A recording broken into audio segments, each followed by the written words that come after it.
and dying in your beds many years from now, would you be willing to trade all the days from this day to that for one chance, just one chance, to come back here and tell our enemies that they may take our lives, but they'll never take our freedom!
Welcome to Anti-Tyranny News Radio here on UCY.tv. Thank you for joining me this evening.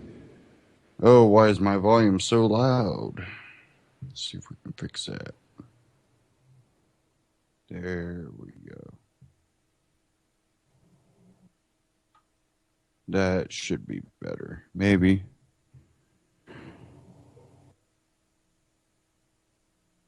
Okay. That's better. Okay, we're going to kind of get started off on the economy. The news that's coming out about the economy, it's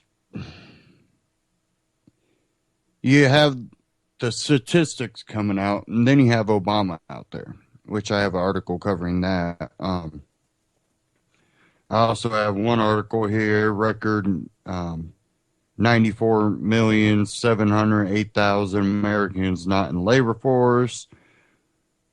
Only plus 38,000 jobs in May, lowest in 6 years is another one. Another one, private sector, puny, plus 25,000. But I got one here from Zero Hedge. This one, the economy is better off now than when I started. Obama delivers remarks on the state of the economy.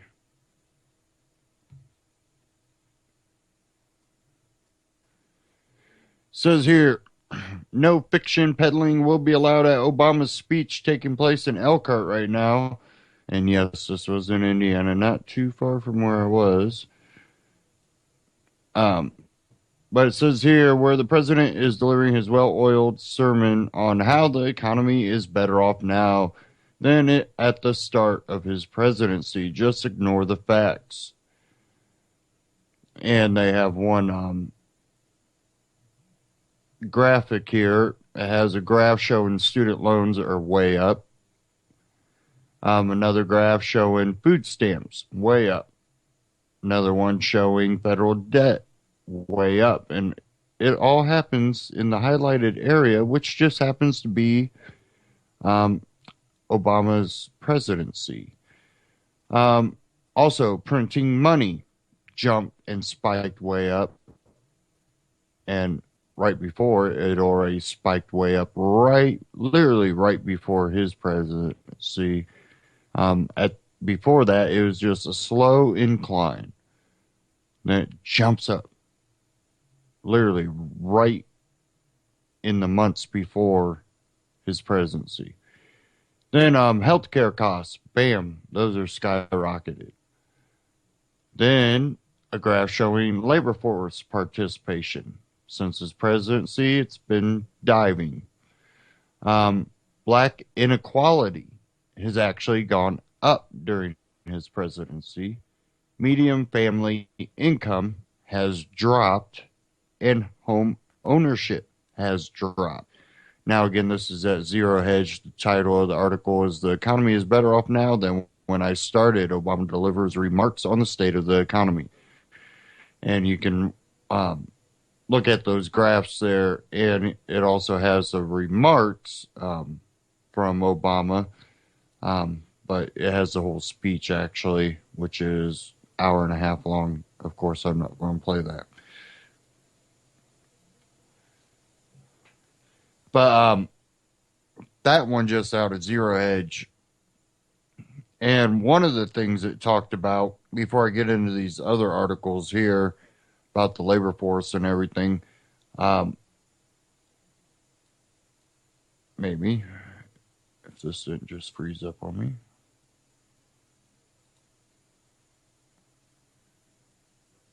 Okay, give me a second here.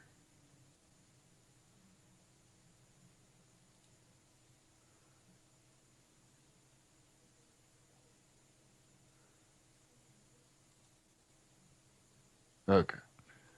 Sorry. My browsers have been going nuts. I know they want me to upgrade my Windows, but I don't want to. I really think that's what that comes down to. We'll make all your shit burn like crap for ever until you decide to upgrade your Windows to Windows 10.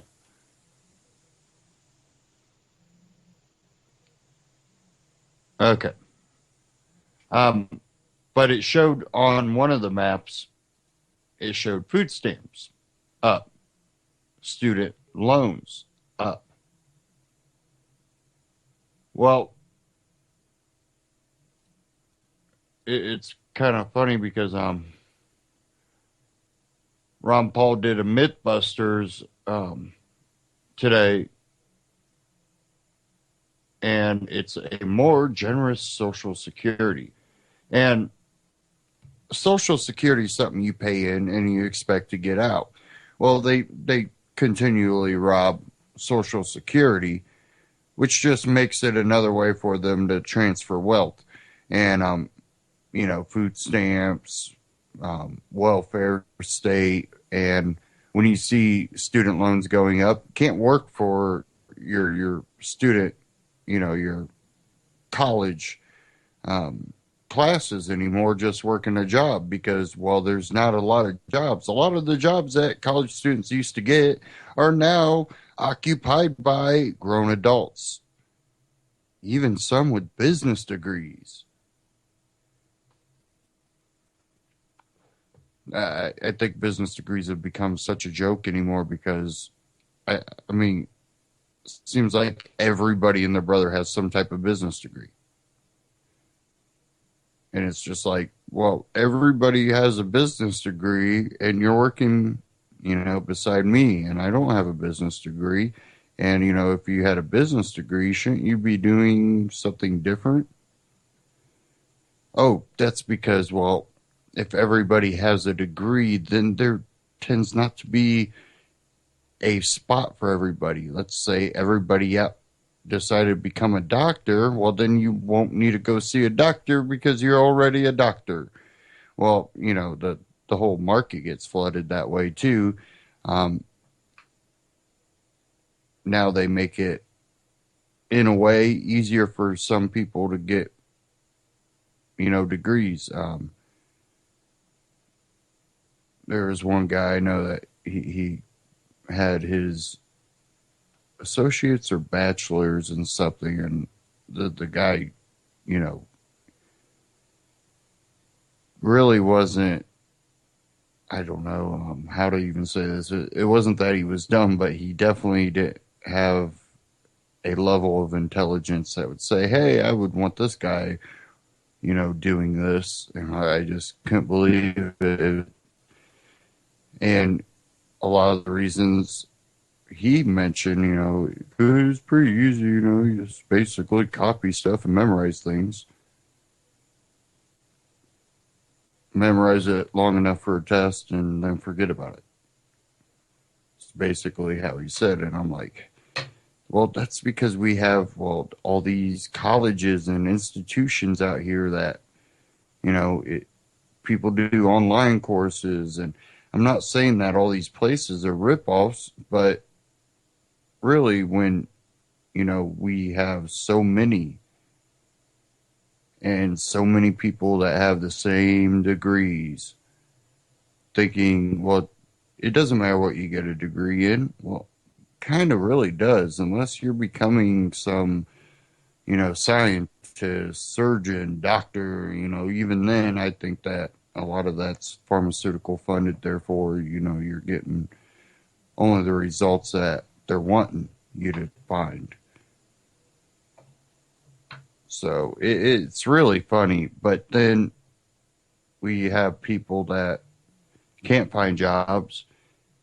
And then we have a social security system that's also being robbed. And now the people that are able to work are trying to save back. That money might not be there for them. But I want to get into the Mythbusters, Ron Paul Liberty Report, a more generous social security.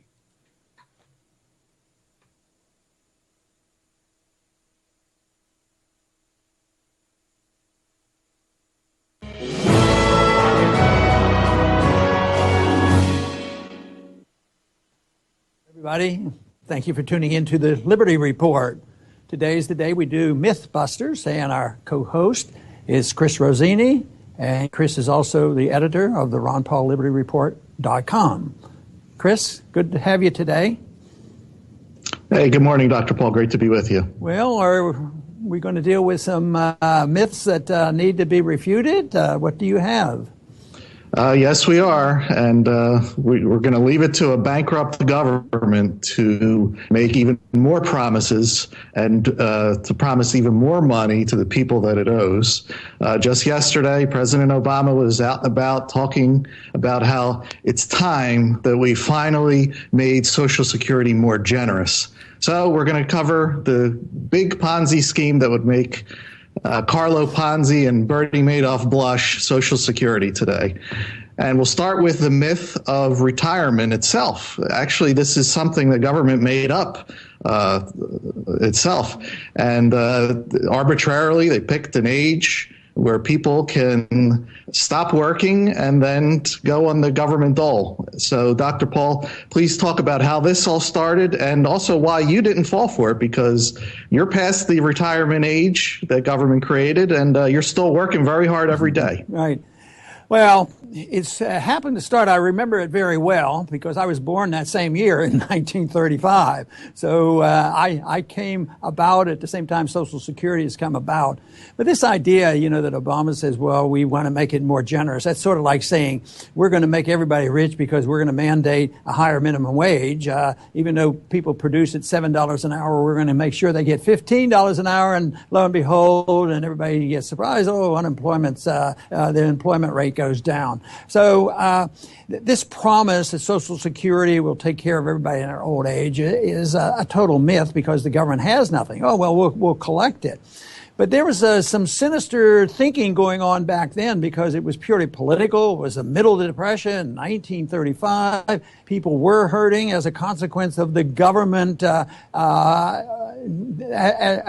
a consequence of the depression that the government caused with both inflation and all the mischief that they did. So this was a good political tool. We'll give people a substance that they can live on.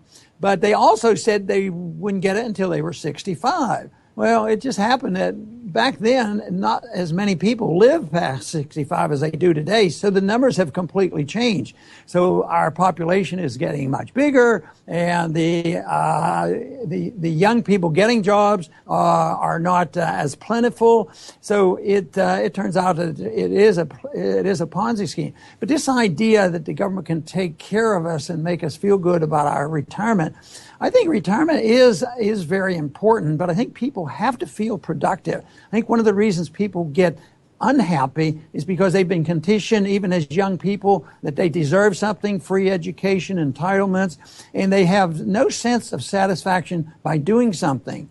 So even people who leave one job and go to another and change their jobs, I think they should, and most of them are inclined to stay productive. But I've often wondered about how long it would last, because a decade or two ago, I saw people retiring from chemical industries and big business and from government. You know, they could work 20 years or 25 years and in their 50s, retire with full benefits and medical care. It just didn't add up. The retirement is something that people should have to plan for and not the government. So it was an illusion to think the government could take care of us and provide for these benefits. And if they come up short, they follow the Keynesian notion. Well, what we could do is just produce more money, print more money, and hand it out, and this will make everybody happy. But right now, there are articles coming up in the regular media. The numbers aren't there. There are not enough workers to take care of the growing number of retirees, and the economy is weaker. So people are getting a little bit frightened about getting real income from Social Security, because it is indeed a Ponzi scheme, and nobody's quite willing to admit this. And I think people are going to realize it, though, in the next few years. With the next big dip in the economy, I think it'd be recognized that the American people the recipients will not be kept up, because when you can have recessions and depressions when prices continue to go up, and that is a real tragedy. That is what I anticipate to happen, and that will be the day Social Security should close their doors and develop a new system. Yes, next we're going to talk about the myth of, a lot of people are under the impression, well, I paid into the system, so they owe me. So we're going to talk about how there's really not your money sitting there waiting for you, kind of like with the banking system that, we covered a couple episodes back. When you go to the bank, you're really getting someone else's money. So the Social Security system is very similar. So please talk about how there is no, when you put money into the system, they don't wrap a rubber band around it and say, this is Joe America's money. So please explain how it actually works and why it's trouble.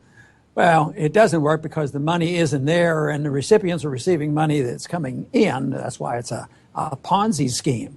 So this is a delusion that they have. They believe that the money is there. It really isn't there, and that it will continue to deteriorate, and the benefits will go down. But I believe the government is going to keep sending out checks until the whole thing collapses, because this will be diminishing the amount of money that they get. But the government no politician would vote to cut Social Security benefits. That's not going to happen. But the cut will be deliberate. Matter of fact, it's ongoing now, because the cost of living is going up faster than they admit to. So therefore, the cost of living increases are not there for the retirees. And people keep saying, well, we have no inflation. Well, why is it that people who are on relatively fixed incomes are complaining? Well, I can't live on this. And the people who are outside of the 1% who seem to do quite well can't live on their current income, because there's a lot more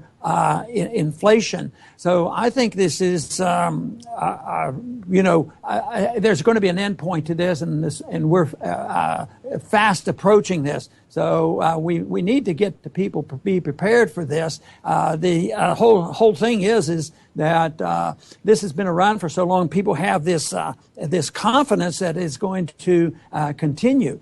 Even when it was started, it said, well, this is just for a small amount. It's not going to cost very much. And now it's exploded. It's third rail politics. Everybody gets what they want. Nobody can vote against it, like they can't vote against the military industrial complex. So it was compounded, of course, with the whole idea of a Federal Reserve. It's the backup, that they can always back up any of these programs by just further increasing the money to pay these bills. That, of course, is what we've been talking about for so many months now, about being prepared, because there's an end point to this. And I think if the American people get worried, they ought to be, but they should be worried by questioning whether it's a good idea or not, or whether it's a workable idea. The government has this responsibility and has the ability to take care of individuals. I often think of one thing that comes up always arguing about, when they argue about marriage and spouses and all this. that even, and this is to make the point that your money isn't there because you don't have a beneficiary. You can't design it. But, you know, if you had a beneficiary, in a way it could circumvent this argument about who's married to whom. Just name your beneficiary. But now, no, but now they have to argue over marriage and who can be married and who can't because the government needs to know. In an insurance company, you can name your beneficiary, and under the law, they have to have some money there for you. And for the most part, they do, except on times of economic crises that the Federal Reserve creates. So I think the American people are waking up, but I think there's still a lot to be learned about exactly what the problem is. Yes. Next, Dr. Paul, let's talk about your old friend, former Fed Chairman Alan Greenspan, who you had many debates with, and it was always exciting to watch. He once made a comment about Social Security, and it always stuck with me. And I'm going to paraphrase because I don't have the exact quote. But he said, yeah, Americans, they'll get their checks. There's no worries about that. He said, however, what those checks will be able to buy is a totally different story. So please explain that, Dr. Paul. Well, you know, in a way, I guess we're relatively close on that one because that's been my point, that the checks will come until the whole thing collapses and they have to do something. But right now, the checks keep coming and they give token little increase on that. And, of course, Greenspan at one time was a gold standard person, then he switched to a Keynesian interventionist, inflationist, and, of course, now that he's out of office, he's back to at least saying some things that make a lot more sense. But I think he's absolutely right. The people will get checks because if they didn't get their check, that would be revolutionary. But to say, well, that's good then, because that'll tide things over. Yes, but it builds the bubble much bigger. There will be more people dependent, and there will be more distortions and more inflation, more poverty coming. And the more they print, and the more they send these checks out, actually all it'll do is push up prices, and it will not solve the problem. But he is right. I think they're going to get checks for a long time to come. But they have people who are on the recipient end of this have to realize that I'm sure they're concerned now about why is the cost of living so high that my check gets used up and I have no money left over. And there's a reason for that because their inflation rate, their price inflation rate is much higher than the government admits. So in a relative sense, I think Greenspan is saying the right thing, and hopefully he has returned to his more Austrian economic position and goes back to advocating the gold standard as he once did in the 1960s. Yeah, let's hope so. Finally, let's talk about the other side of the coin now, because we have to now give an alternative that's foreign to everyone. Everyone's so used to this government system, this dependency, that what would life be like without it? What choices would people make in a free society?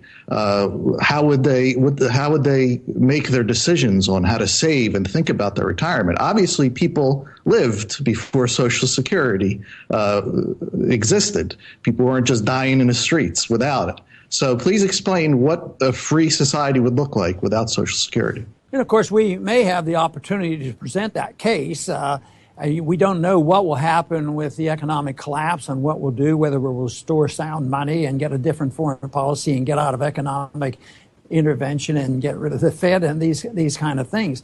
But I think the most important thing is to realize the system today is based on immorality. And if people don't accept that, then they can't accept the moral responsibility of taking care of themselves. Because today, there's been many generations who have been conditioned by the entitlement position, that they are entitled to it, they have a right to it, and therefore they will dwell on this whole thing of taking it from those who have survived, and whether they've survived because they worked hard and saved, or whether they survived because they were part of the 1% that lives off the government. But in a free society, and you mentioned that there was a time that we didn't have Social Security, but it was a response to this bad economic policy and the depression that the government brought on, and it looked like a panacea. So it is something that has been with us for a long time. So nothing is going to work in the free market unless people change their minds and assume responsibility.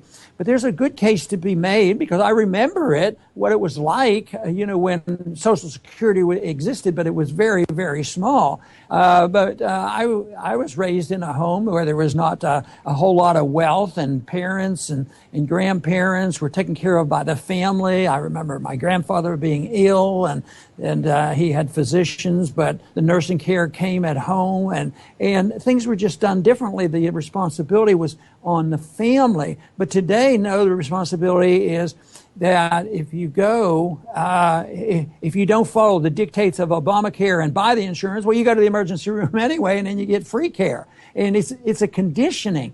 So the free society, though, would have a mechanism that people would save. People did in the old days. They did save a lot of money. In a free society, you wouldn't have inflation. You wouldn't have your savings being eaten up. In a free society, you would have sound money. So if you saved up $100,000 and it was making 3 or 4%, you actually had a little bit of income to buffer you over. But today, the government teaches you don't save money. It's wrong to save money. And if you do, we're going to punish you. Not only will we not pay you any interest, we may make it negative interest. Or if it was making more, they might, charge you taxes on your interest. So in a free society, you have sound money, maintains its value. Matter of fact, the general rule is if you have sound money and a gold standard, prices gradually decrease because there's an increase in productivity. So the value of the money and the purchasing power goes up. But people are conditioned otherwise. Don't save money and the government will take care of it. So it's changing this mental status to the point where, yes, you can do it and you're able to do it. But it's a major, major transition that we will have to go through. But we will have the opportunity to make the decision whether we're going to go to a greater authoritarian government, which will be a much, much poorer country. And then there will be a resort to say, well, we need to distract the people from what's going on. And that's why we need these wars going on. And that's been a policy that we have followed, many countries have followed for many years. But medical care, I remember it very clearly. I first started practicing medicine when there was no Medicaid or Medicare, and people weren't turned away. There were many charity hospitals. There's still charity hospitals right now. There's a Shriner Burn Hospital in Galveston that still treats the children with burns for free. If they have no money, they don't even get charged. So it's out there. But a more prosperous nations would have a lot more of that, and there would be responsibility. But believe me, it even with its imperfections, it would be a far cry better than the terrible conditions that the government has already created for us. I mean, there's a lot of poverty, a lot of unemployment, a lot of people out in the street, like 50, 60,000 people that are homeless in New York City alone. And this is because of this entitlement thing. Well, Medicaid will take care of them, and Social Security take it early, and disability insurance. But it hasn't worked. It just has encouraged it. So, yes, the people will devise a way of taking care of themselves. It would be a much happier society. People would at least have, the sense of satisfaction of caring for themselves and being productive. And they would have a much better chance. There would be less wars. So I'm still a strong believer in that free market, sound money economy, and I believe we would all be better off for it. I do want to thank everybody for tuning in today. And Chris, thank you for co-hosting our program. Thank you very much, Dr. Paul. And to our viewers, please come back soon to the Liberty Report.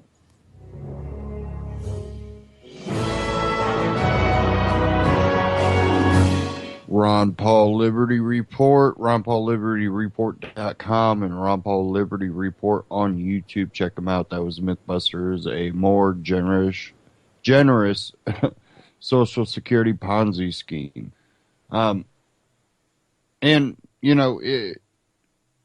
If people are like, well, how is saving money, put off by them print money? Well, the more money they print, the less the money in your pocket will buy you later down the road.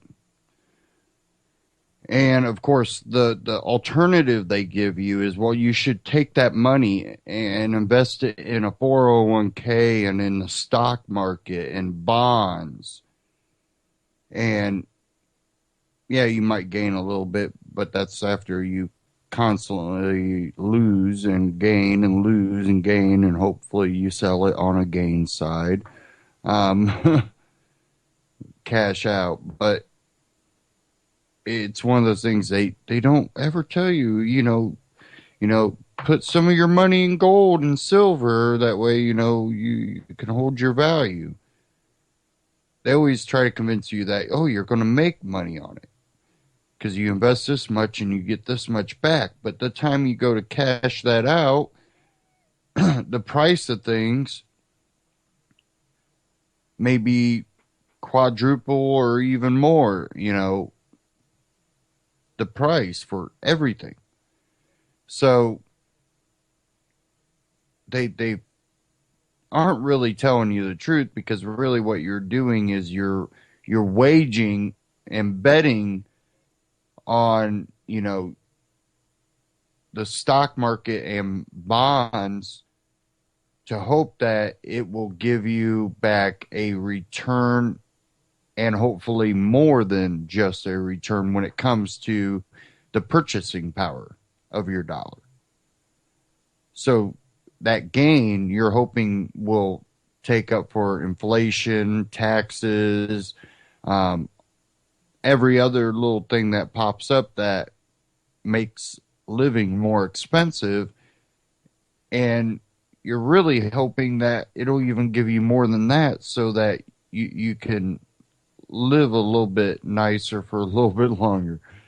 But there's always been something that has been a sure bet when it comes to that, and that has been gold and silver, because, well, the more money they print doesn't devalue or raise the value of gold or silver.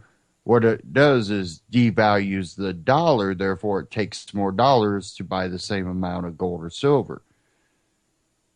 Therefore, if you buy gold or silver at today's price, within 20, 40, years down the line, it's going to be, still worth. And I always use that dime example about, when gas was 10 cents and a dime was made out of silver. It was a silver dime. It'd buy you a gallon of gas. That same silver dime, when you convert it into today's dollars, will still buy you a gallon of gas, because it doesn't lose its value. The dollar doesn't gain in value. The dollar loses value. So that's where that all comes from. Now people are like, well, what if, it's a complete collapse of society? Well, you also have to understand that worldwide, gold and silver are considered a bartering tool. So there's going to be value. Maybe not immediately for you, but eventually it can play into a valuable thing. So it's one of those things that even in today, we see people that do trade and buy and barter in gold and silver, and they like doing it that way. Now I have this one article here I wanted to get to. This one from the Dollar Vigilante. Jeff Burrick. Dollar crashes while gold and Bitcoin skyrocket as the recovery lie is exposed. And I always tell people, don't put all your eggs in one basket. And Bitcoin's one of those things that I urge people to at least look into and see if it's a viable option for them. But it says here, it's going to be a long weekend for those holding stocks and believing in the recovery lie. Today, the U.S. government released its job report, and the market was expecting an additional 200,000 jobs in May. Instead, the number came into a paltry 38,000. One analyst Nassim Islam of Think Forex UK said the U.S. non-farm payroll data was crazy and completely unbelievable, and this is the last set of important data before the Fed meeting. When you look at the data set, it really boggles your mind because the unemployment rate has ticked lower. The productivity picture is even more confusing as it is not increasing. It can be it can seem confusing if you fell for the recovery story that the Federal Reserve, rock peddling fiction Obama, and the mainstream media have been peddling. It's not confusing to us. There was no recovery, and there won't be. The only slight point of confusion is why the U.S. government allowed these numbers to be released. They have free reign over making up nearly any number they can dream up. They've been doing that for decades. As we've stated in the past, if you want to get a better gauge of real employment, this stat is the one to watch. And that's a civilian labor force participation rate. And they have the graph up there at Vigilante, or the dollarvigilante.com. Again, dollar crashes as gold and Bitcoin skyrocket. Says here, unlike the employment number, the government and the Federal Reserve haven't figured out how to manipulate this number yet.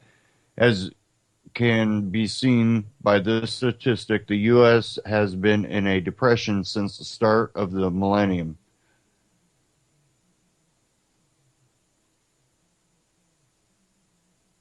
So why did the government allow such bad job numbers to come out at this time? My guess is that the Federal Reserve needed a reason to not raise rates, as they know that even another 0.25% rate hike could burst the worldwide economy and potentially set off a crisis that would be unmanageable in scale.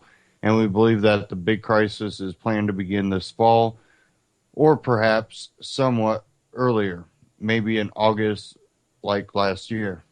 And so they allowed the bad jobs report to come out, and now the Federal Reserve can use it as a reason for not raising rates yet again. The free market immediately saw through it all, though.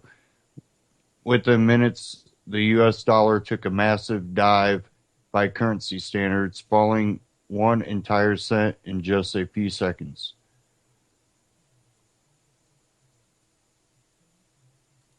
And Bitcoin, or actually, it says here, gold skyrocketed, rising 2.5% in a flash. And Bitcoin, which already has risen dramatically by more than 25% in the last week, gained another $30 in quick fashion on the news. Gold stocks also soared, with one of our holdings, the Direction Daily Gold Miners Bull, rising 30% in just a few hours. It was only yesterday here at the TDV blog that we posted an interview with TDV's senior analyst Ed Bugos entitled "The U.S. Dollar is the Biggest Bubble on the Planet and Has Just Begun to Pop." A day later, and it looks like the U.S. dollar has popped, and not in the right direction. In that interview, Ed outlined 3 myths that would soon be realized by the markets that will unhinge the U.S. dollar. The 3 myths are: number 1, the U.S. economy is recovering. Number 2, the Federal Reserve will raise rates. Number 3, foreign central banks are inflating faster than the Fed. Today, it looks as though the first 2 myths have just begun to be realized by the market, and the market's response was swift. As the markets continue to realize that there is no recovery in the U.S. and that the Fed is not and cannot raise rates, we'll see the dollar continue to crash, gold, silver, precious metal stocks, and Bitcoin will continue to rise. Ed Bugos nailed it. yet again, and our subscribers' portfolios swelled yet again. Here's a comment from a subscriber, Andrew, who just upgraded to our premium service on how happy he is to be part of the worldwide group. I just upgraded my membership and I am glad about it. I went from listening to Tom Woods to Peter Schiff to Jeff Berwick. As far as I can tell, the Dollar Vigilante is the only group that truly understands the big picture. Thanks for exposing the elite's agenda and showing us how we can protect ourselves. We are still in the early stages of what is coming today. May have just been just the beginning. If you haven't already, join us, blah, blah, blah. You can go there and join that if you want. But it's dollarvigilante.com. And this is something that a lot of people lately have been warning about. I mean, you know, I've been seeing it coming from everywhere.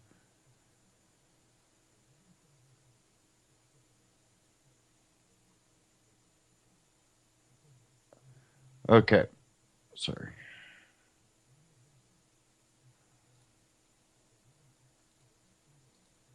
Now, I want to cover this one article just real quick about record number of Americans not in labor force. This is from cnsnews.com. Record 94,708,000 Americans not in labor force. Participation rate drops in May. Unemployment rate in May dropped to 4.7%. BLS reported less than half of its Obama-era high of 10% in October 2009, but the labor force participation rate has deteriorated over Obama's two terms.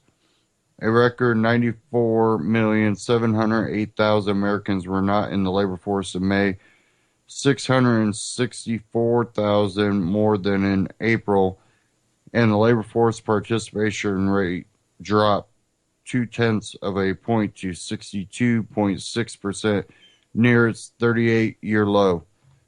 The Labor Department's Bureau of Labor Statistics reported on Friday, when President Obama took office in January 2009, 80,529,000 Americans were not participating in the labor force. Since then, 14,179,000 Americans have left the workforce, some of them retiring and some just quitting because they can't find work.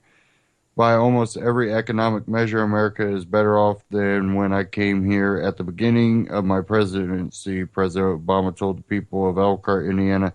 3 days ago, we cut unemployment in half, years before a lot of economists thought we would.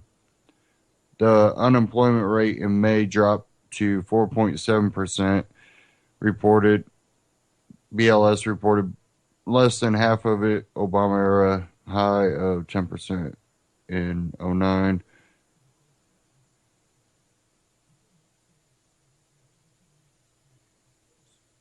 It says here, when Obama took office in January 2009, shortly before the recession hit, the labor force participation rate was 65.7%. The following month, it reached an Obama-era high of 65.8%, and then it began its 7-year downward spiral, hitting 62.4% in September 2015, its lowest since 1977.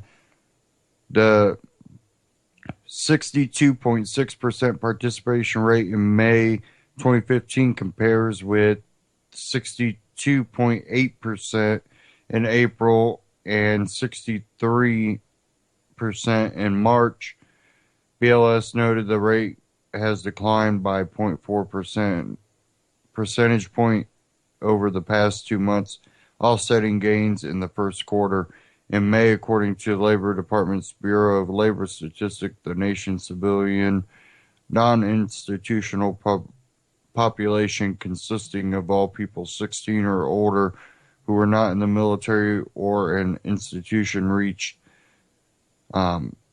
253,174,000 of those 158,466,000 participated in the labor force by either holding a job or actively seeking one. The 158,466 or 158,466,000 who participated in the labor force equaled 62.6% of the 253,174,000 civilian non-institutional population.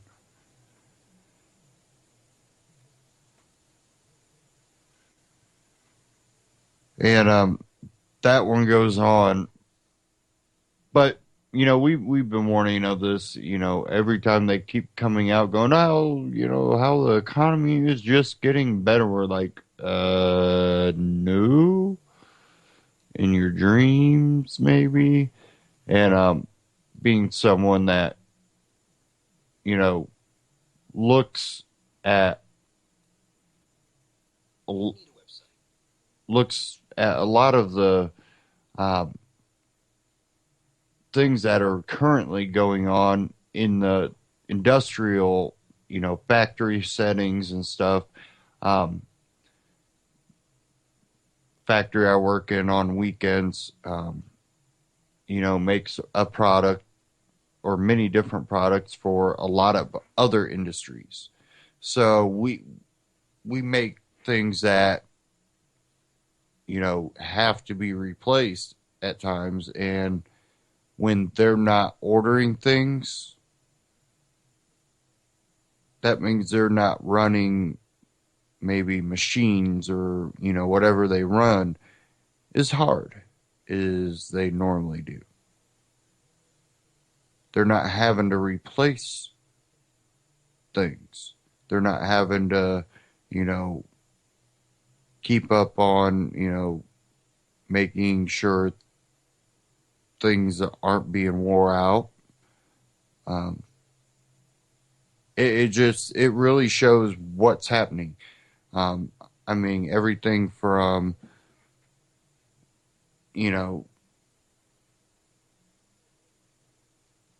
other plants, shipping industries, so many different areas that when the economy's not doing well. And we're honestly headed that direction, and it's kind of jaw-dropping when you start looking at it. And that's one of the main reasons I really wanted to cover the economy this first half. We are headed in a downward spiral, and I don't think a lot of us are seeing it, because we do have, the whole politics of everything going on right now.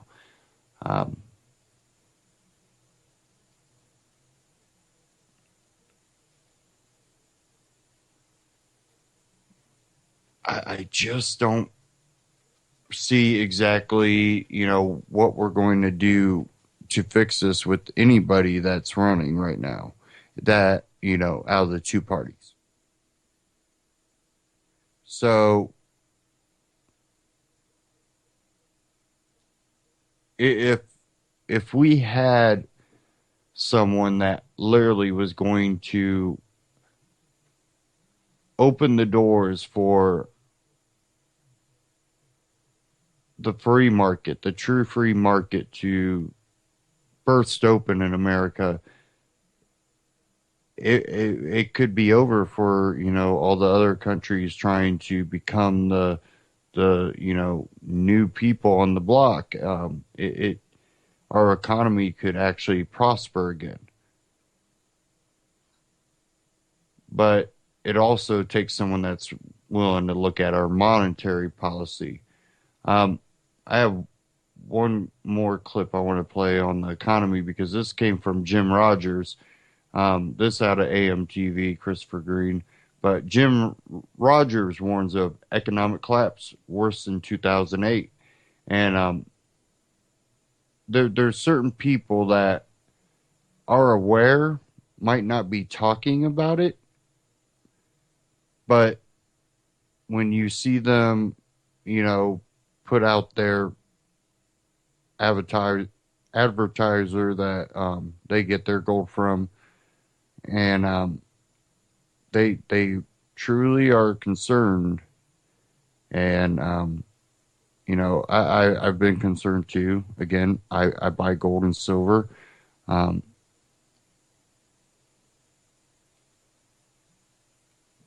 We have multiple people that have been coming out. Peter Schiff, Ron Paul, Christopher Green. I've been saying it. Jeff Berwick, Luke Radowski. A lot of people have been warning about this. People on this, network, UCY.tv. People that I know personally have been really worried about it. And I think it's something that it could possibly happen before the election. But I'm going to play this. Jim Rogers warns of economic collapse worse than 2008. Christopher Green, AMTV.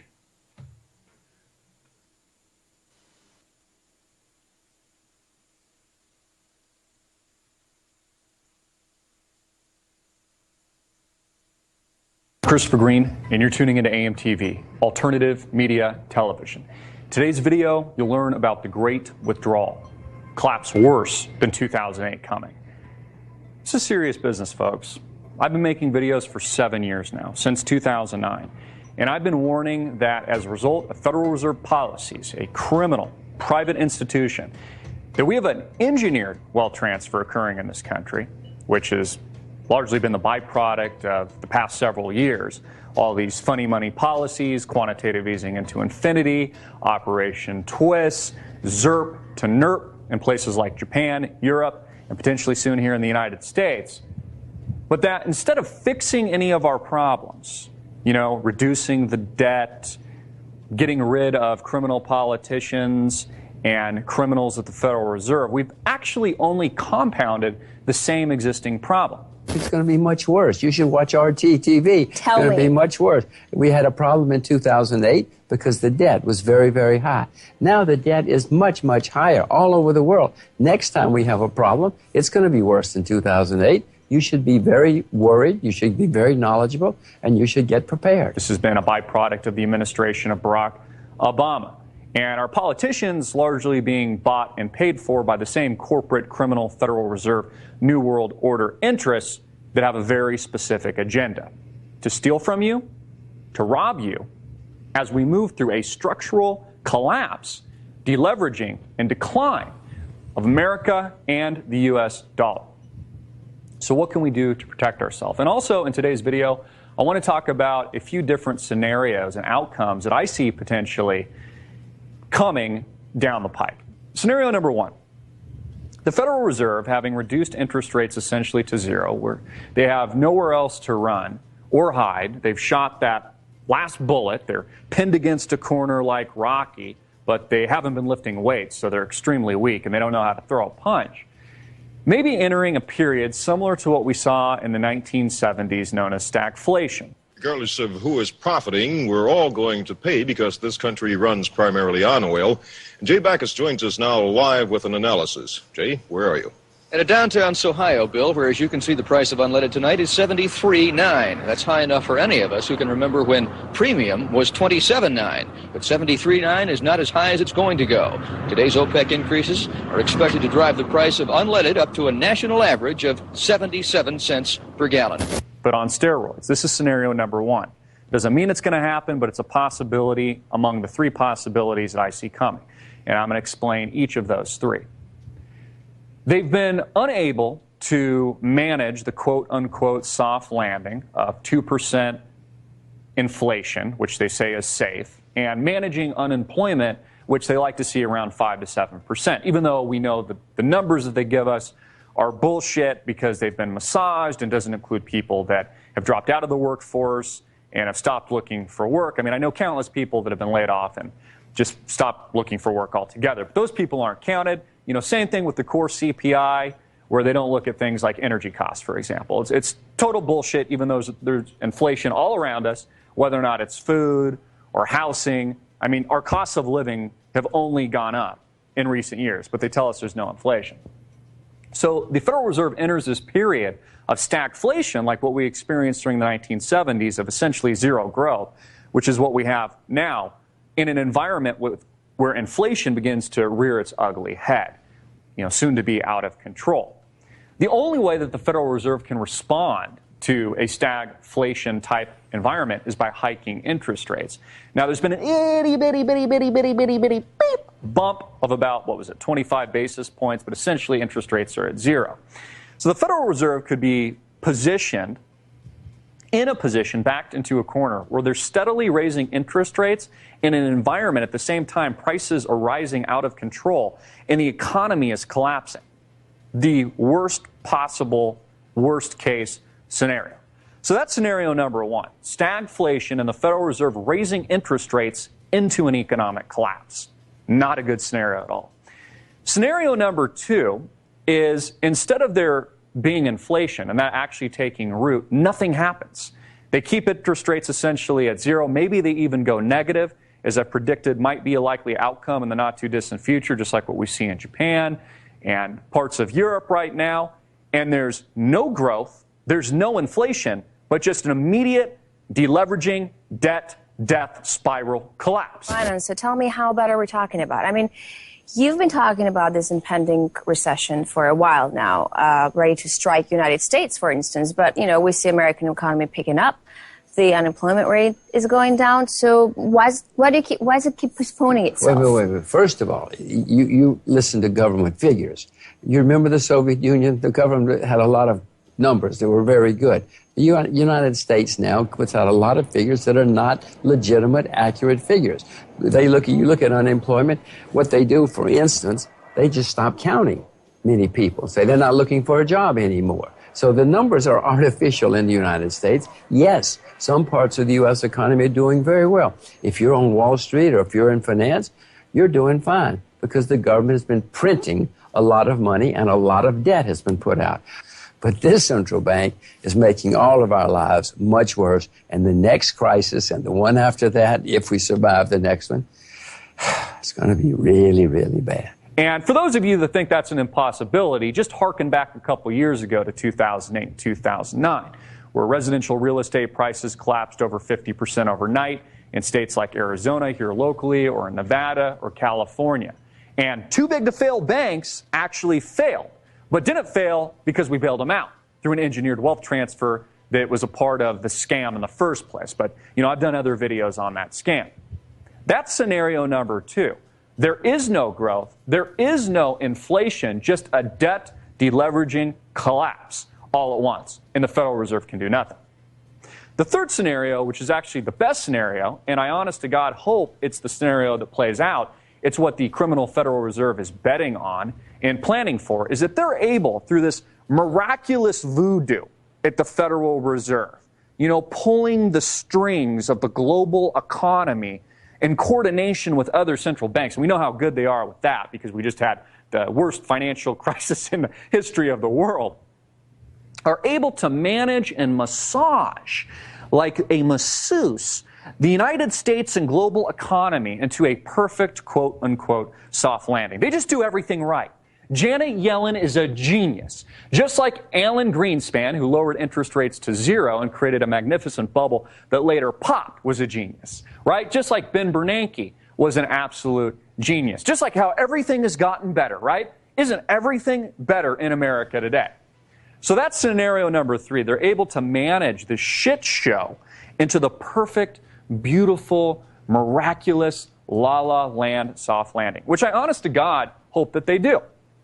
In my humble opinion, I think that's the least likely of the three potential scenarios. But I hope I'm wrong.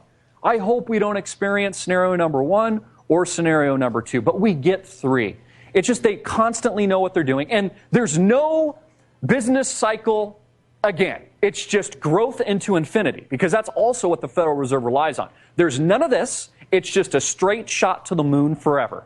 Isn't that great? A parabolic move, just like during the dot-com boom, right? Everything worked out there, just straight shot to the moon, just like pre-2008, 2009 with real estate and the stock market and all the funny money credit. It just went straight to the moon, and it never went like this. That's what the Federal Reserve is counting on. Not to mention war, global crisis, a great withdrawal of countries like China from U.S. Treasury debt, etc.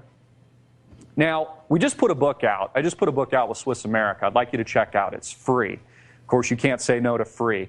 Register below, click the link below, give them your name, give us your name, your phone number, your email address, and get a free copy today. The Great Withdrawal. Learn about Detroit, not Detroit, but Detroit, and how that is just a microcosm of what I see happening through ripple effects across America. Just one example, one state where it's defaulted on its pensions, and a once beautiful, vibrant, eclectic, capitalist city has just gone literally into the shitter overnight, which is what we're starting to see ripple through the rest of the United States of America. So to get that book, again, it's free. Register right now. Click the link below through our partner, Swiss America, and give a little information, your name and phone number. Make sure you get it today. So those are the three scenarios likely to happen in the not-too-distant future. Unfortunately, I don't think that the Federal Reserve can manage a perfect soft landing. I think it's far more likely that we get scenario one or two, and that slowly but surely this shit show is managed and becomes an unmanageable situation courtesy of the Federal Reserve, and it spirals out of control. Again, I'm not the only prognosticator, and I really don't think these are predictions. This is just math. We know that this is going to happen. We know there's going to be a reversion to the mean at some point.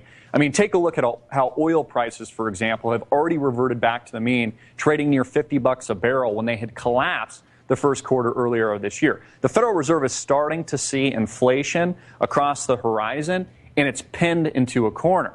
Again, it either raises interest rates into the perfect storm, or there's an inevitable deleveraging, crash, and or collapse that takes place overnight, similar to what we experienced in 2008 and 2009. And in any of those scenarios, even in the perfect, managed, beautiful soft landing scenario, wouldn't it be nice to know that you had taken action ahead of time? You had seen the crisis before it actually hit, before that storm actually moved through your city, town, or state? Click the link below right now. Educate yourself. I believe in reading. I read dozens and dozens of books. Now, I highly encourage you do so as well. Grab the book below, The Great Withdrawal, for free, put together. Christopher Green, AMTV.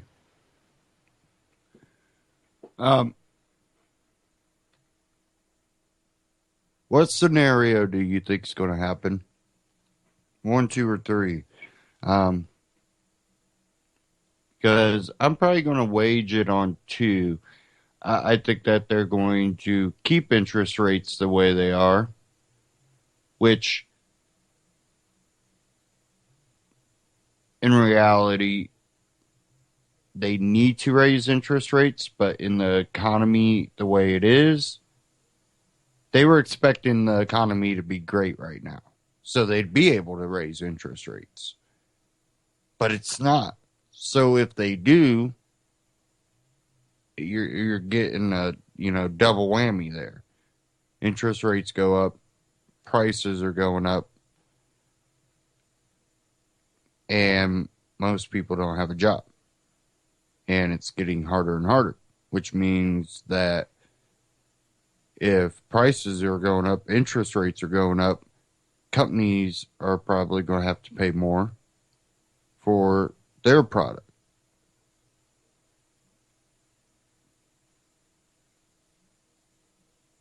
We're probably going to hit that spiral. And I seen one clip. It was Peter Schiff talking about He's looking at September 2016. I've heard October. I've heard, September from someone else.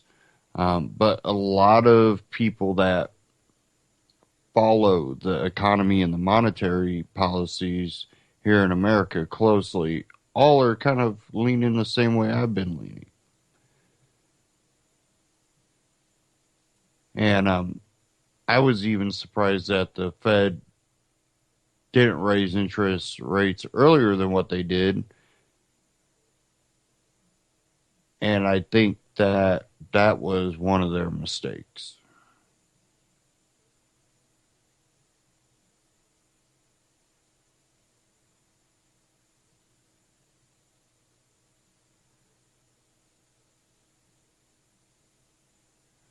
Okay.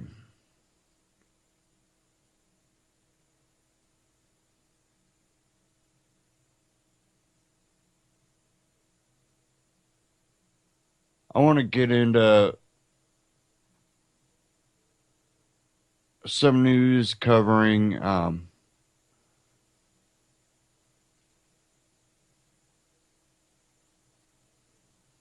government overreach and also government abuse of people's freedoms. But this one, there's a clip to watch to go along with it, but it says, watch this from photographyisnotacrime.com. New York sanitation officers searched through people's trash to cite them for recycling improperly. A video posted to Facebook this week shows New York City sanitation officers playing a dirty trick on residents in order to generate revenue, digging through their trash, and then citing anyone who wasn't recycling properly. The video begins with a man video recording as he approaches a female officer who is digging through a trash bag. Ma'am, can you tell me why you are taking out garbage from people's houses in order to give tickets? Then he turns to a male officer. Can you tell me why, officer, are you giving out tickets? You are not recycling properly, responded the officer. The man recording becomes irate. Now you took out garbage from a resident's house where I have a few witnesses behind you who saw that you took out garbage in order to give summons. I want to know how you dare do something like that. I think you have the nerve to do something like this.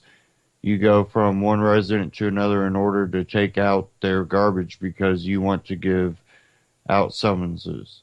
You have some nerve. You better get out of here because this is going all over social media. You have some nerve. Are you a human person? The irate man then turns back to the female officer. Could you do me a favor? Make sure that everybody on social media should know what you have done. We have witnesses on this block who know what you have done. I want to know if you want to continue doing this type of garbage. You are taking out garbage from people's trash bags in order to give out tickets. How dare you do that? The male sanitation worker who is writing a ticket responded to the angry man. Please stop screaming. I don't want to stop screaming. I want to continue screaming because you have everybody on the block upset. You have the nerve, and you consider yourself an officer. Are you a human person? How dare you do this all over social media? Everybody going to know who you are. New York, as hard as it is to believe, has sanitation police. They're technically peace officers. They can make arrests, and they can also give tickets, but they can't give a ticket unless they know you're in violation of the law. But is searching through someone's trash to determine if someone is breaking the law a violation of the Fourth Amendment. In 2015, the Pacific Legal Foundation filed a lawsuit seeking an injunction to void an ordinance that bans people who live in Seattle from throwing food and compostable items in the trash, saying the ordinance calls for massive and persistent snooping and violates privacy, according to Kiro 7. In short, this program calls for massive, persistent snooping on the people of Seattle. This is not just objectionable as a matter of policy. It is a flagrant assault on people's constitutional rights, said Brian Hodges, managing attorney with PLF's Pacific Northwest Center in Bellevue. Jeff Steer, a New Yorker and a senior fellow at the National Center for Public Policy Research, congratulated Seattle residents.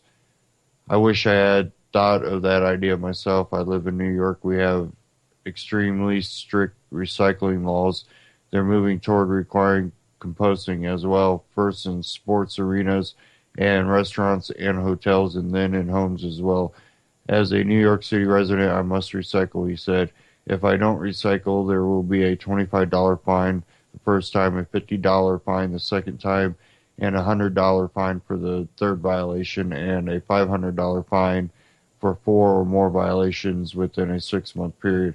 Readers may be wondering how sanitation officers determine if someone is violating recycling laws. They fill your garbage bags. If they feel that there is a recyclable item in your trash bag, they will open it and check. They can't give you a fine without knowing what's in there. So they're looking into your garbage in order to give you a fine, says Steer. What do you think? Do sanitation laws enforced this way? Trash privacy laws under the Fourth Amendment.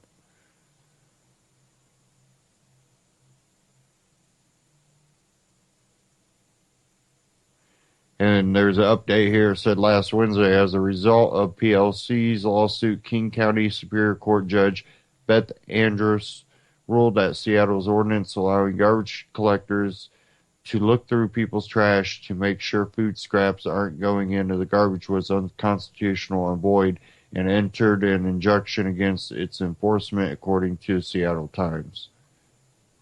And again, they got the video there. Pinnack. Photography is not a crime.com.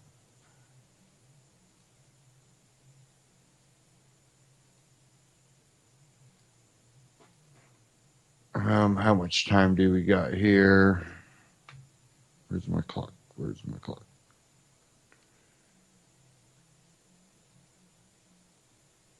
Okay, we got enough time. I have one from We Are Change. The real untold story of government's takedown of Silk Road. And I want to let people know that there was a lot of BS put out by the media to really trash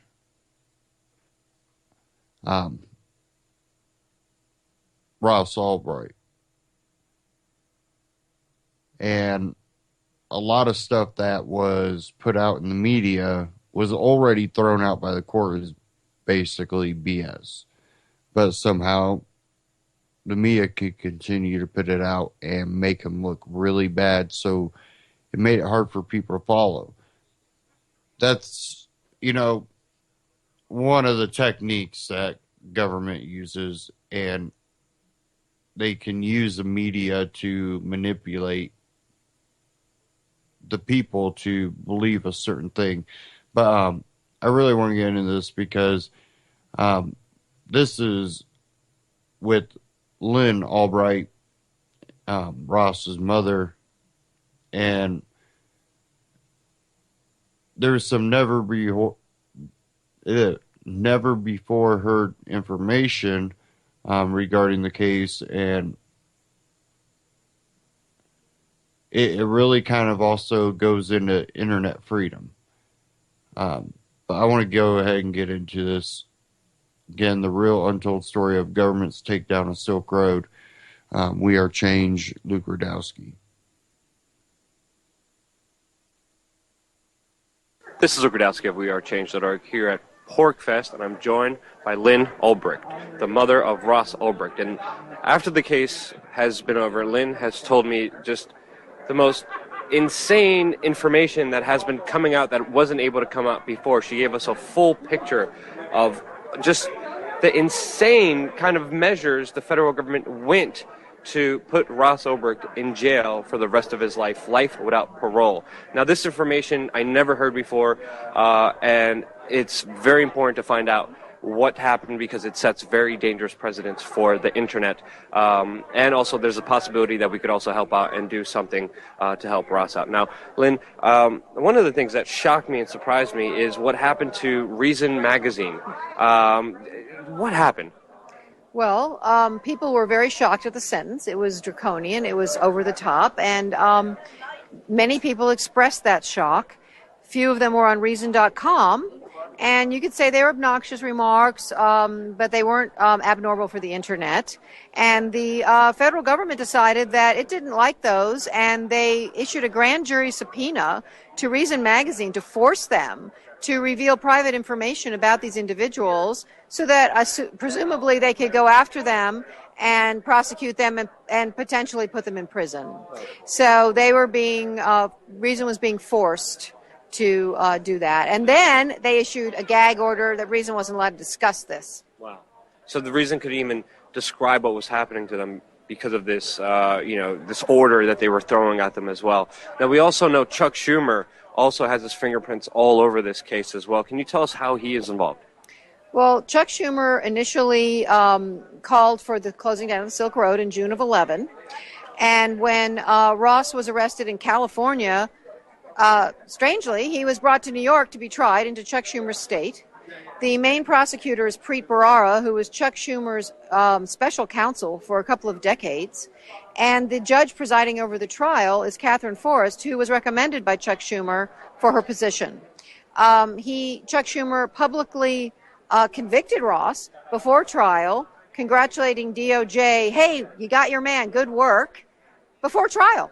This was a trampling on a very basic tenet of our law and our justice system, which is the presumption of innocence. We are innocent until proven at trial guilty, and Chuck Schumer just decided to bypass trial and convict Ross in his state where Ross was being tried publicly and saying he was guilty.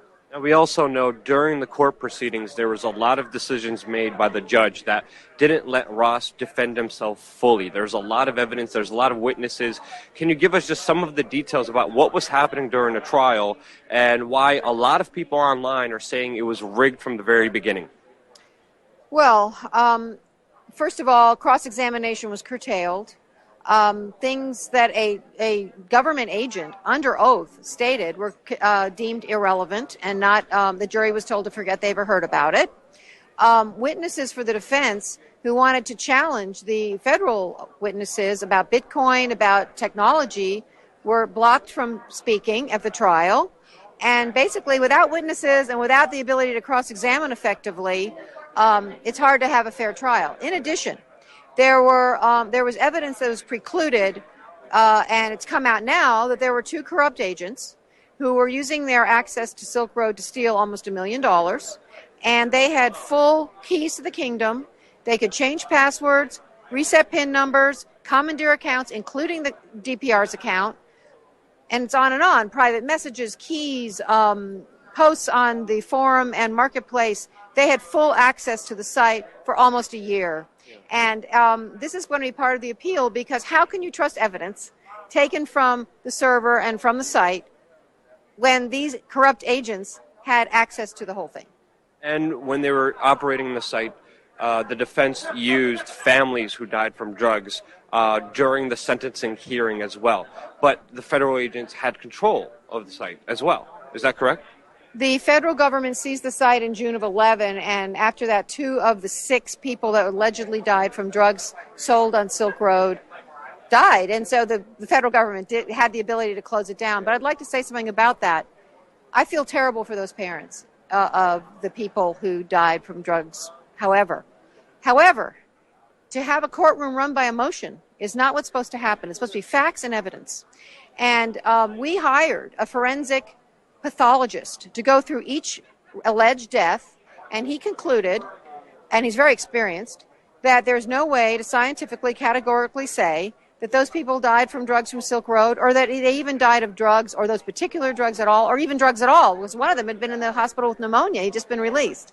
Yeah. So it's very, it was run by emotion, and that is, I don't think it's a place in a courtroom. And it's also very questionable how the government got into the servers, because it's a big mystery, isn't it? Yeah, it certainly is. There was a declaration by ex-FBI agent Christopher Tarbell, who was the head of the investigation. Didn't show up at trial, by the way. And so he couldn't be cross-examined about it. But he declared how he found the server, and experts all over the world cried foul, said that is impossible, it's gibberish, it's a lie, basically. And he said, well, I'd answer you, but oh, darn it, I didn't save my work, so I can't prove what I'm saying. Just trust me. And meanwhile, this is under oath, and experts are saying it doesn't even jive with the FBI's own evidence. Not only did they lie, but they also made sure the jury didn't hear about the corrupt agents as well. Oh, correct. That was precluded. And really, to me, the corrupt agents are a scandal, but the real scandal is that this was precluded from trial, preventing the jury to hear this evidence. And it would have changed the whole trial. Yeah. They never got the full story as well. And this is a very dangerous precedent for the internet because, technically, what Ross set up, or allegedly set up. He says he set it up. Yeah. He says he created it. Technically, under this kind of rule, if someone orders drugs on Facebook or uses Facebook to talk to a friend and say, hey, I want to buy some drugs through the messenger, Facebook is facilitating that sale through the communications of it. And now, Zuckerberg should go to jail as well if we're playing by the same rules. But obviously, we're not playing by the same rules. Can you also just maybe expand on the dangerous precedent that was set with this case? Well, there actually are several. One of them is that they use almost all digital evidence for their evidence, which lowers the standard of evidence tremendously because it's very easily created, edited, faked. Yeah. And there's other courts that have thrown it out. And even a mortgage company won't take a screenshot of a bank statement because it's so easily faked. Yeah. And yet it's used to put a man away for his life. And look, whether you believe their digital evidence or not, the point is that the potential is there to create digital evidence to go after people. It's a very troubling precedent. That's just one. There was also the precedent of the Fourth Amendment, as you mentioned. How did they find the server? They say even if we hacked into it, it's fine. We can do that. So they're saying they can hack into a foreign server without a warrant. In addition, there's a question about how they searched the laptop, Ross's laptop, because now if that had been a file cabinet, a physical file cabinet, it would be clearly unconstitutional to do it the way they did, which was have a general warrant with no particularity. But the Fourth Amendment requires particularity. You have to say, I'm looking for this file in the file cabinet. They say, well, if it's a laptop, that doesn't apply. We can just say we're a laptop and we'll rummage around and go on a fishing expedition and find anything we want. This is a very important point for the digital age because, of course, a laptop is like a file cabinet on steroids. It's like we all keep our information on a laptop or a phone, and they're saying, well, Fourth Amendment protections do not apply. And so this is very important. In addition, Ross has been made a poster boy for this failed drug war. And if you care about the drug war, this is a battle in that drug war, and you can help us by helping us appeal it, because that's what they're doing. Yeah. They're making him an example. Yeah. I remember Judge Forrest making the kind of example during sentencing, saying that this wasn't helping the war on drugs, this was escalating the war on drugs. But you guys, the defense also did a lot of research into this, the effect of the Silk Road on the kind of war on drugs. Can you tell us about some of the results?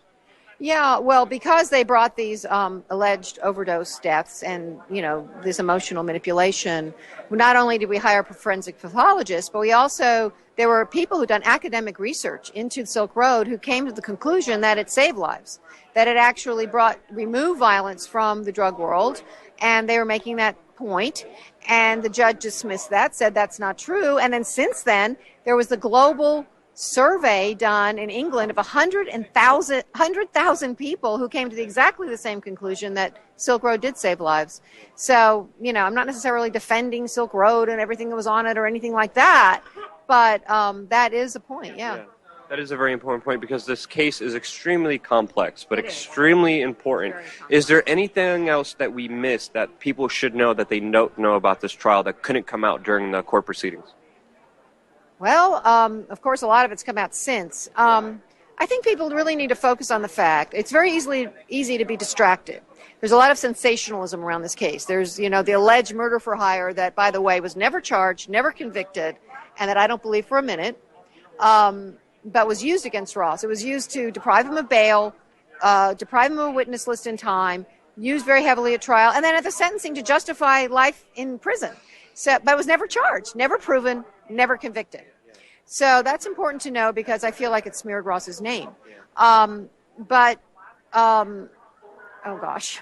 I mean, that's what's all over the media now. I mean, when you look at the Silk Road case, when it's covered by the mainstream media, the main thing that they were hammering away is, murder for hire, murder for hire, murder for hire. But Ross wasn't even officially charged with that in any way, shape, or form. Many people do not even know this, but it was thrown out there by the prosecution as a way to get the emotional kind of feelings. And they played on emotions of a lot of the juries, and a lot of the things that happened seem extremely underhanded by the federal government with their prosecution of Ross.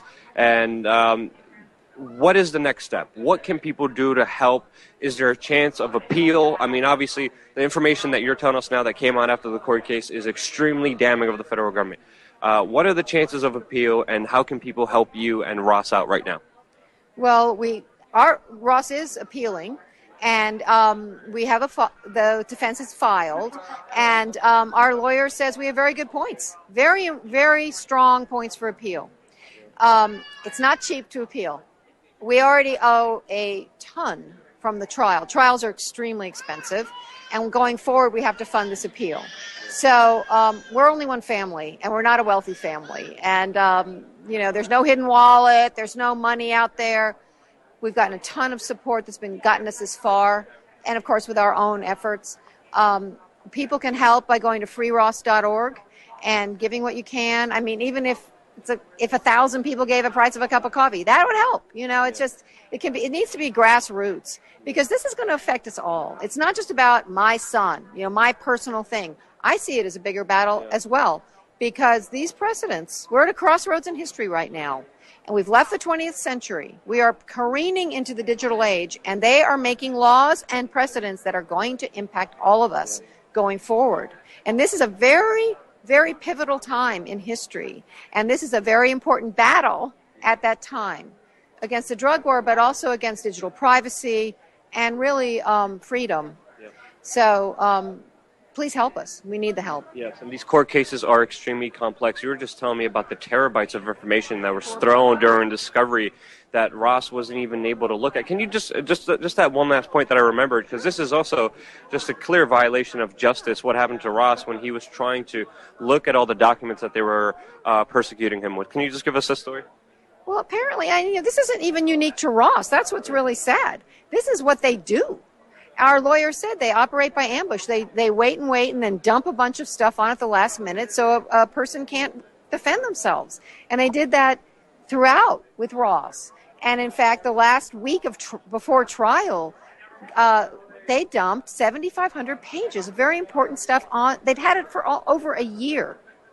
So this is a tactic, and it's not playing fair.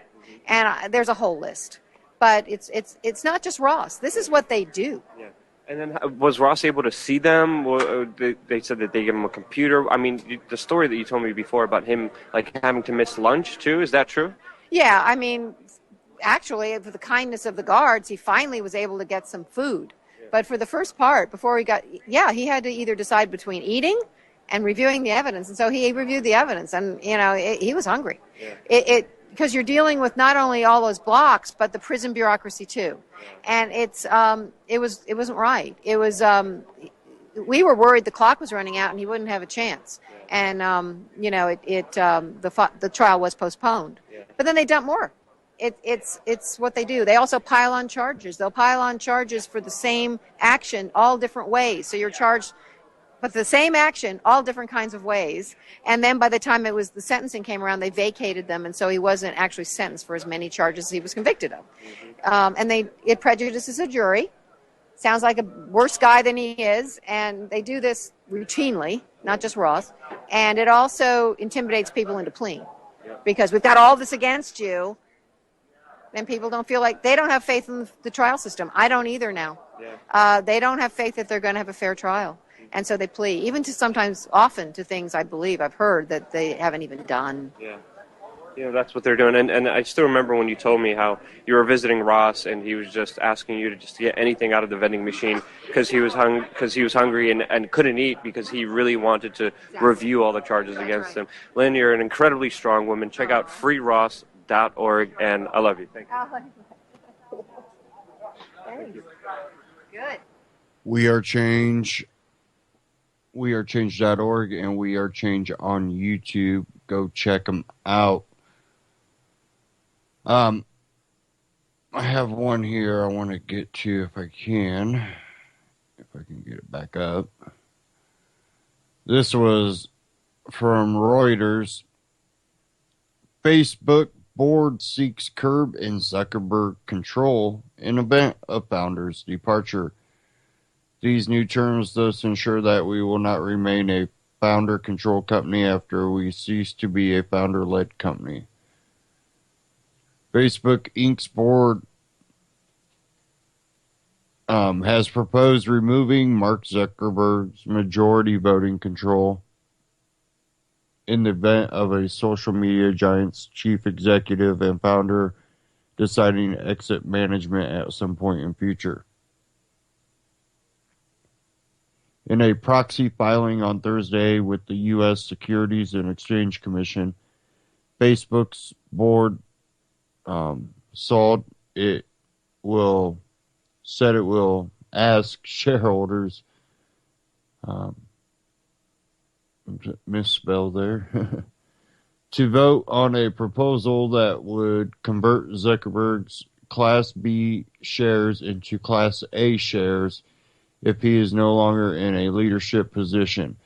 As of June 2nd, Zuckerberg beneficially owned about 4 million Class A shares and about 419 million Class B shares, collectively representing about 53.8% of total outstanding voting power and 14.8% of total outstanding economic interest.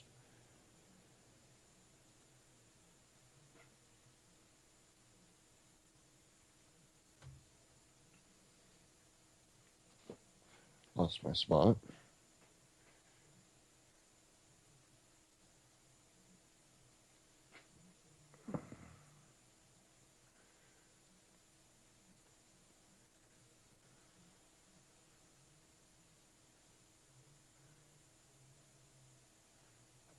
Under current provisions, Zuckerberg is allowed to hold Class B.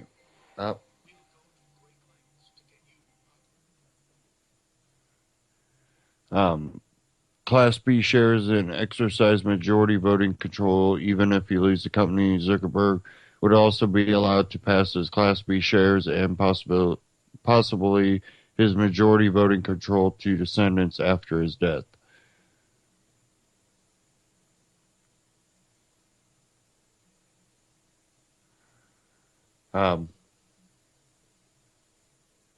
I think that they're not liking too much the direction that Facebook is going in. From what I've seen from multiple,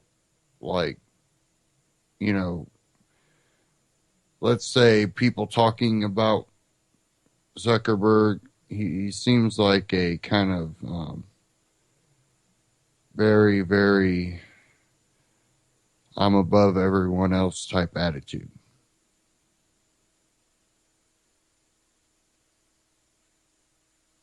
And he has that kind of attitude, like he looks at you kind of like,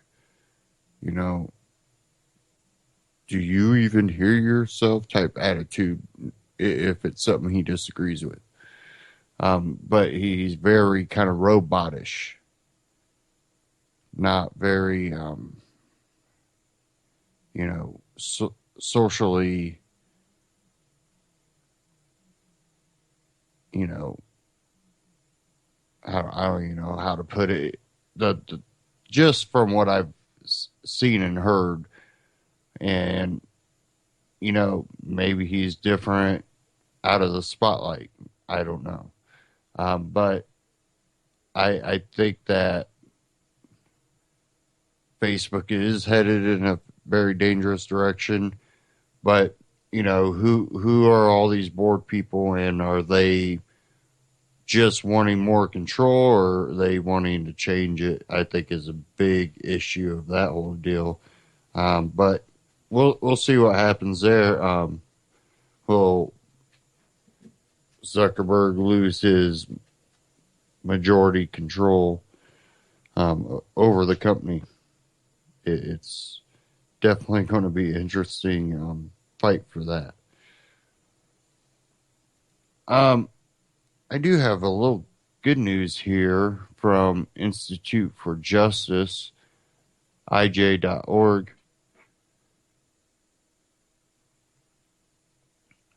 New Hampshire passes civil forfeiture reforms. Today, the New Hampshire House of Representatives and Senate passed SB 522, which includes several reforms to the state's forfeiture laws. Civil forfeiture is one of the most serious assaults on due process and private property rights in America today, said Institute for Justice attorney Rob Piccola.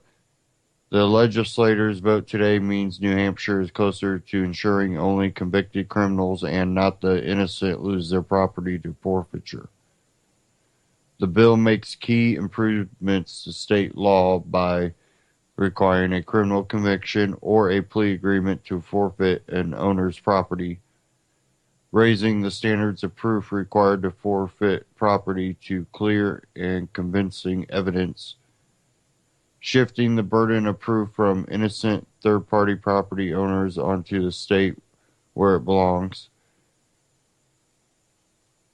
and mandating that the Attorney General reports on how law enforcement agencies use retained forfeiture proceeds. SB 522 is an encouraging reform package, but more work needs to be done, said IJ Legislative Counsel Lee McGrath. Through the recently revived Equitable Sharing Program, New Hampshire agencies have routinely outsourced forfeiture litigation to the federal government. Lawmakers should follow the example of New Mexico and Nebraska and act to close this loophole, which I've reported on those before. New Mexico and Nebraska both have made the forfeiture where they can't participate in forfeiture unless it's done through the state. So they can't participate, the local law enforcement. Federal agents can come in, do it all themselves, and forfeit, but the locals can't. Should Governor Maggie Hassan sign SB 522, New Hampshire would become the 11th state to require a criminal conviction as a prerequisite for most of or all forfeiture cases. A November 2015 report by the Institute for Justice Policing for Profit found that between 1999 and 2013, New Hampshire law enforcement forfeited $1.15 million under state law, but collected more than $17.5 million in equitable sharing funds from the federal government. So yeah, a lot of more work needs to be done out there, but at least this is a step for New Hampshire. And I think with the whole Free State project, that might even become more possible here in the future. We'll see how that goes.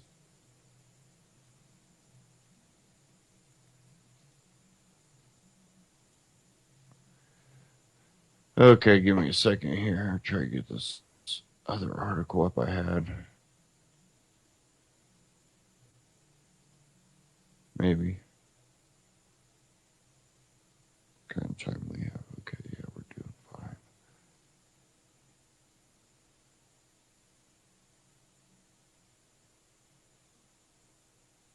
fine. Okay. Now, Mark Cuban has come out against Trump. And it's not that I'm like some anti-Trump or anything, but I'm not for Trump. I'm not for Hillary. You know, one surprising thing, um, someone told me that, or sent me a clip, but it was Raven Simone on The View. And I remember when I was in college, that was like one of the shows you're flipping through all your cable channels, your 100-some channels with nothing to watch. And every time you go by Disney, she was on there. You just kept going. I think it was Disney. It was one of those flipping through. But I've seen other clips where she says some kind of things that I am like, what? And Facebook, social media can be amazing. You see a lot of information. Sometimes it can be overwhelming, though. That's why I kind of just fly through stuff. But I like hearing what just people talk about. Sometimes it just irritates me to listen to some people talk. But, you know, she came out and was talking about, hey, something about third party. There's Gary Johnson, Jill Stein, Libertarian and Green Party. I'm going to keep talking about them until the election's over, because people need to know that there's other options other than Hillary and Bernie and Trump. Basically, kind of telling our host, you can keep, cheering for Hillary over Trump, but, stop talking about just the two party. There's other choices. Let's stop getting caught up in the, it just kind of amazed me. And I'm like, you know what? Bravo for her. Every time that, people actually bring up legitimate things, you don't always have to agree with them. But, when people say, let's make elections freer, where it's not a two party system. I might go Green Party, you might go Libertarian, I might go Libertarian, you might go Green or Republican or Democrat or Constitutional or the independent guy. But let's have a legitimate, abilities to actually talk about things that are legitimate. And this whole puppet show and when I say puppet show, it really is. The whole thing is a puppet show. And it was funny because I seen the CBS News article, Mark Cuban, Donald Trump would be a puppet president. I'm like, it's all a puppet show. And says here, entrepreneur and reality television star Mark Cuban believes that if Donald Trump gets elected to the Oval Offices, he would be a puppet president, according to BuzzFeed News report published Wednesday. He would be so dependent on everyone around him because of his lack of depth of knowledge and fear of failing that the quality would be completely dependent on two things, Cuban said in an email to online news outlet. One, what stresses does he run into his first year? Two, who does he place around him? He isn't a problem solver. He will be completely dependent on those around him. And he isn't good at hiring either.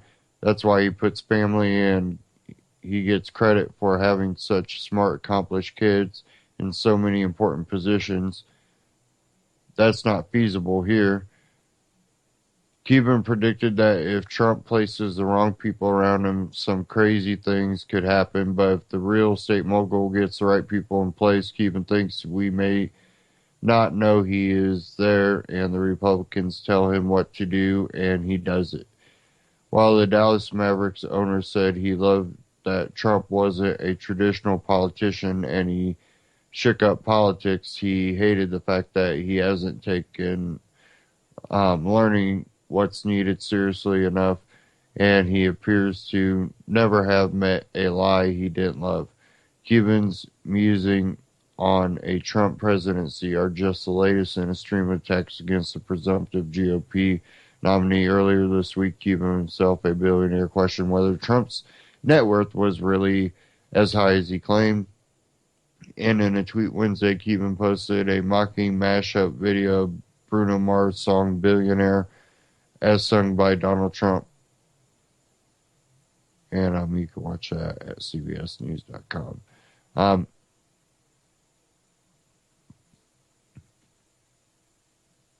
It really is just,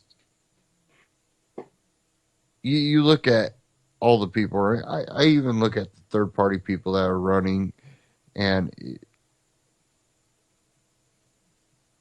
even though I think the Libertarian Party candidate is probably the best out of everyone, I still just don't see someone that, talks about, I don't see that Ron Paul, someone that can talk about the war on drugs, the foreign policy, talk about the economy, monetary policy, regulation, talk about, the policing and constitutional rights, and, really just go full bore on any issue that is presented to him. And you need that to really understand where you need to take every grasp possible to get something passed, because again, you're going to want to do it through Congress and make sure it's constitutional. But you got to find out what areas can you go into that are going to make the biggest effect, that are going to, one, keep us on this track, two, give the ability for Americans that are seeing that this is the better, way to go, to be able to continue that path. So, putting them where they have more freedom, they have more power to go forward with it. And I think it takes a certain level of intelligence and really a certain level of morals. And I think we lack those type of people. I think really it would have been nice to see Rand Paul run third party. Just saying. I think someone that comes from, a father like Ron Paul, even though I disagree with Rand Paul on many issues, I don't think he is his father. I think that now he's learning the lessons that his father, I think, in a way, kind of understood a little bit better. But we'll see in the future. We'll see what even comes out of this whole thing with this crazy puppet show of an election. We'll see how many people go third party. I think that will be a very, very interesting thing.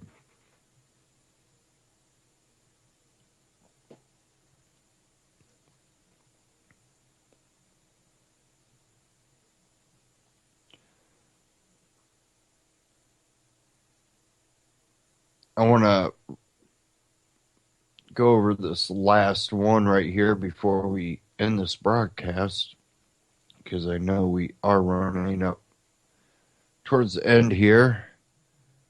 This one from the antimedia.org. Thanks Obamacare, states' health insurance costs are set to soar by 60%. And this says here, when last week Zero Hedge showed, and this looks like it was from Zero Hedge originally, showed how much the average health insurance premium proposal would rise in a 14 select states. Premium proposal average premium increases proposed by big insurers for individual plans sold on the Health Laws Insurance Exchange for 2017. Arkansas 14.7, Florida 14, and this is percentage. First, Arkansas Blue Cross and Blue Shield 14.7%. Florida Blue Cross and Blue Shield of Florida 14%. Georgia Humana 65.2%. Indiana Anthem 28.3%. Maine Community Health Options 22.8%. Maryland Care First Blue Cross Blue Shield 12.4 to 16. Nevada Sierra Health and Life 13.6. New Mexico Health Connections 31.6. New York Empire Health Choice HMO 24. Oregon Providence Health Plan 29.6. Pennsylvania Highmark 38.4%. Vermont Blue Cross and Blue Shield of Vermont 8.2%. Virginia Anthem 15.8%. And Washington Primera Blue Cross 19.9%. But one state was missing, Texas, which is health care law's third largest market behind Florida and California. We now may have found the reason why, according to the Houston Chronicle, which cites federal regulator filings. Blue Cross and Blue Shield of Texas, the state's largest insurer, has asked for rate hikes of nearly 60% for next year in 3 popular HMO plans. According to filings listed on healthcare.org, Blue Cross and Blue Shield seeks increases between 57.33% and 59.35% for 2 of its Blue Advantage Plus plans. A Blue Advantage Health Maintenance Organization plan is asking for a 58.6% hike. The company, which is the only carrier to offer health coverage in all the Texas 254 counties, would not specify Wednesday what would happen if it does not get the rate increase it says it needs. No final decisions have been made regarding our 2017 Texas offering, spokesman Gustavo Villanda said in a statement emailed to the Houston Chronicle. The rates we have submitted for review and approval are supported by strong actuarial principles, science, and data, the statement continued. The company said in its request that the hike could affect nearly 603,000 Texans buying individual policies through the federal exchange mandate by the Affordable Care Act.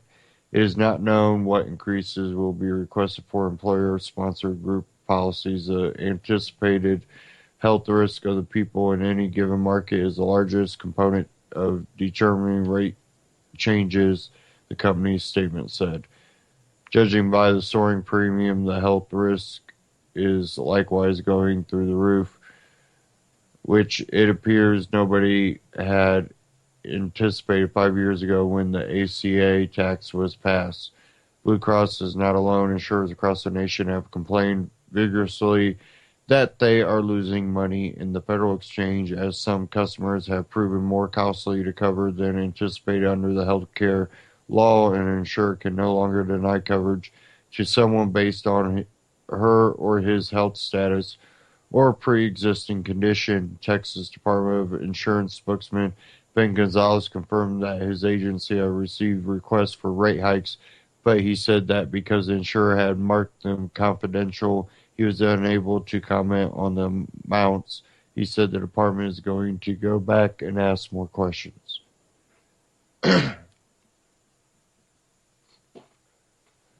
To be sure, the Texas administrator is stumped by the soaring premium request of Texas.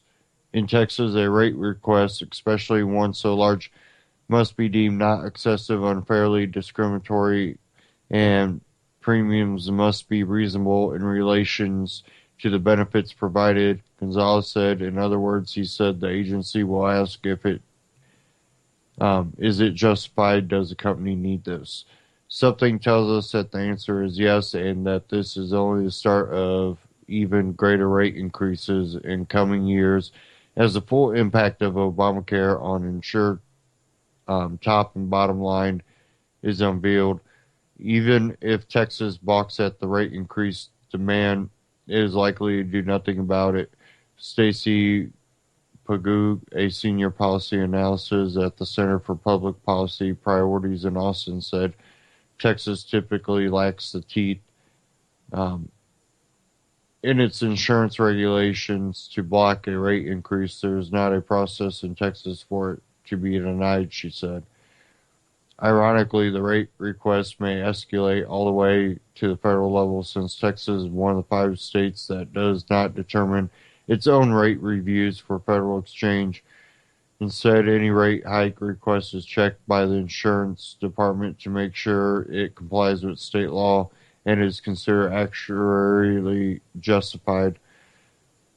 The request then moves to the federal level for the U.S. Health and Human Services Department to conduct the rate review for exchange plans, while HHS can ask for an adjustment. In practice, the final rate increase is typically left up to the insurance company, Polk said. Even if they find it unreasonably, they can't stop it, she said. Going back to the reason for the rate hike request, it is simple. The insurance company is spending far more than it is bringing in. Blue Cross and Blue Shield of Texas, for example, has said it lost $321 million last year in the individual market, both on and off the exchange, and it spent $1.26 for every $1 it took in. The loss was also less than the $400 million loss it reported in 2014. It was due to those losses that the insurer said it was necessary to drop all preferred provider organization plans, typically favored by those with greater medical needs across the state. Many of those who lost PPO coverage, including 88,000 in Houston, were shifted to HMO plans. You can read the rest of the article there. It's at antimedia.org. Obamacare insurance costs set to soar by 60%. Okay, we are coming up to the end of the broadcast here. I don't want people to forget to go to ucy.tv. There's a UCY support tab at the top. You can donate. There's also an Amazon button down towards the bottom. If you click the Amazon button, it'll take you to Amazon. You can shop great deals, great prepping gear, and great shipping rates too. And you get all that same as if you just went straight to Amazon, but when you click that button, it helps UCY get a little kickback from your purchase, and that helps cover operating costs. This is a grassroots and, started from the ground network to be able to bring hosts that can bring you information and spread freedom. And there are a lot of great hosts here on UCY, and we all benefit when we have a network like this that we can spread the message that, mainstream might not want us to, might silence us, might not go along with the plans of the people pulling the strings behind the scenes. So, it's real crucial that you keep supporting the grassroots radio networks out here, broadcasting networks, and, let your local affiliates know. Thank you.